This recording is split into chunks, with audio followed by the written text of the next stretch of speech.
Hello, I'm Colin B. Bailey, Director of the Morgan Library and Museum. Contemplative, confessional, comedic, the art of Duane Michals exerts an appeal that goes beyond the conventional audience of photography. Since the early 1960s, Michals has worked past what he sees as the limitations of the camera. He writes in the margins of his prints. He creates sequences of images that explore intangible human dilemmas. And he derives poetic effects from technical errors such as double exposure and motion blur.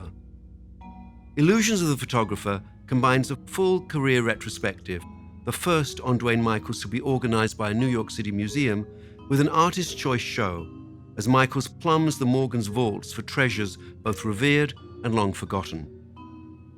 Not having come up through the photo ranks, I didn't learn the photo rules, and it's much harder to unlearn. Unlearning can take your whole, I had to unlearn so many things from when I was a boy. And so coming into photography, pretty much a version of a virgin, I was frustrated with the still photograph. I grew up in an era where the only option was to do a still photograph. The menu was very small. Anything outside of the realm of being an observer to reality was the only definition that was legitimate. I had no problems breaking the rules, because I never bought the rules in the first place. There has to be magic. I don't want facts. Don't tell me what I know. I think the power of art comes in telling you something you don't know, something a thought you've never had before. I began to become enthralled with the notion of directing. Also, I didn't stand on a corner waiting for two guys to pass each other up. I had to make it happen, so that I became more and more a participant in the photograph. If my reality is a stage set, I have the great liberty of peopling the stage set and making my own dramas. And it never occurred to me you shouldn't do that. I paid more attention to my mind rather than to my eyes. Photographers are always indebted to their eyes, but the eyes, everything you see is actually in your head. We are the sum total of our histories, and I realize I've taken not so much from other photographers, but everything's been internalized.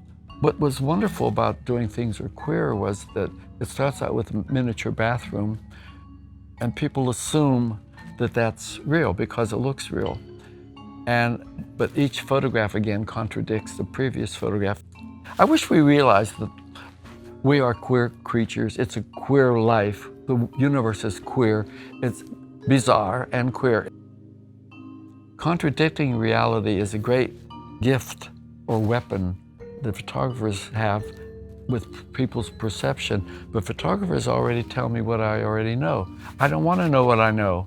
My gift to you is not to tell you what you know, is to surprise you. Morgan has always been full of surprises. I'm proud of being 87. It's funny because people, when you're young, you're anxious to grow up, and when I was 16, I was very thrilled to get an electric shaver to shave off the one hair on my nose. And then you finally mature, and then suddenly in the 30s and 40s, and people become alarmed that you're getting old, oh my God. And then suddenly you find yourself old. But now I'm proud of being old. I think it's terrific to be old. I'm a survivor. People should not think of being old as a disaster. It is, but beyond the disaster, which is inevitable, we're liberated in a very funny way. Illusions of the Photographer, Duane Michals at the Morgan, is on view at the Morgan Library and Museum from October 25th, 2019 through February 2nd, 2020.